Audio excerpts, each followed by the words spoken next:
everybody, this is the Wikstrand. So there is a lot of movies that I think really deserves to be on IMDb's top 250. But there is also a couple of cases which I reply to, what? That movie, and that movie? But one of the more peculiar ones is, I have no idea why Into the Wild is, viewed as such a fantastic movie that it deserves to be on IMDb's top 250. Granted, I don't know if it is still there, but pretty damn recently it was still there. So why do not I like this movie? I think that a lot of blame has to be put upon Sean Penn.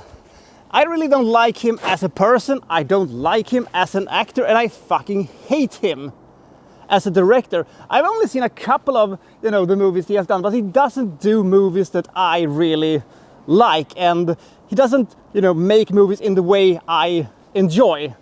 So what's the deal here? Let's find out together as we take a look at this movie, Into the Wild.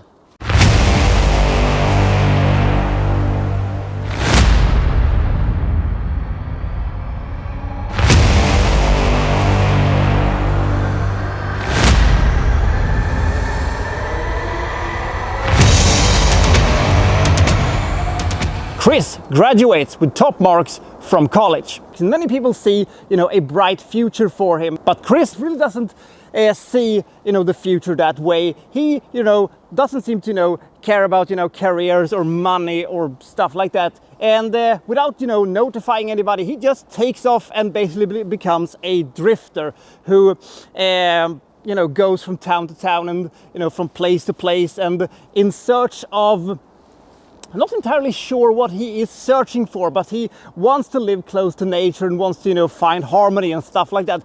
I don't even think that he exactly knows what he is looking for, but he searches for it in all corners of the United States. But he's constantly drawn to Alaska, the ultimate frontier where, the answers will be found. At least he hopes so.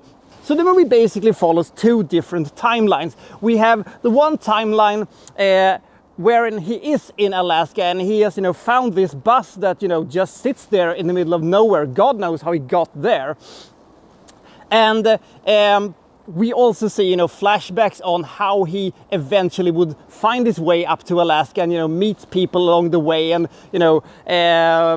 doesn't really stay that long in one place. He just moves along and eventually, of course, he's going to end up in that bus in Alaska. Alex's story is based on true events, and it is a sort of kind of almost fascinating one, but I think this movie probably could have worked better as a documentary, because it was a chore to get through this movie. I'm not talking about that it was a tough view because of, some sequences that was very heartfelt and I felt like, oh God, I don't like this. It was more of, I was trying to fight sleep because this movie was so boring. Whoever thought that Into the Wild needed 2.5 pissing hours has a morbid sense of humor, and the longer this movie went, the less I got into it, and the more I was, looking at the clock and thinking, my God, how much more of this? Granted, it does pick up a little bit of business in the third act of the movie, but then it is a little bit of too little too late. This movie is far too long. I don't care about Alex's motivations, I don't care about his character. Emil Hirsch, who plays Chris, does a pretty good job in my opinion, but as I said, it's difficult to get into, his story, and you don't really care what's gonna happen to him. The only, bits of the movie that I thought really worked was, as I said, the third act and the sequences he had with, the army, veteran guy he met, who helps make, the belt and, stuff like that. And they have conversations which, touches upon themes and questions that this movie should have done, an hour, almost 1.5 hours ago, before everything went so incredibly boring. So it is a difficult movie to see because I think that a lot of people really like this movie, but I don't. I really don't. There is just so many sequences in this movie that I think could have been cut and you wouldn't have missed them at all. In a sense, this movie kind of feels like Easy Rider, just not good, because the movie just, goes on in this very mellow pace, and, we go to this place, and we go to that place, and we go to this place, and we go to that place. Vince Vaughn is pretty good in the small role he has, and Kristen Stewart shows up and proves once again that the only director who has ever gotten anything good out of her is David Fincher from Panic Room, because she's about as boring as you could ever hope to be in this movie. Jesus Christ, she's a charisma vacuum. Still is. But who would like this movie? I guess people who like these well-meaning and well-made movies about, civilization criticism or stuff like that will like this movie a lot. But for some reason, I was never, into the story. I was actually more into the aftermath of the whole thing.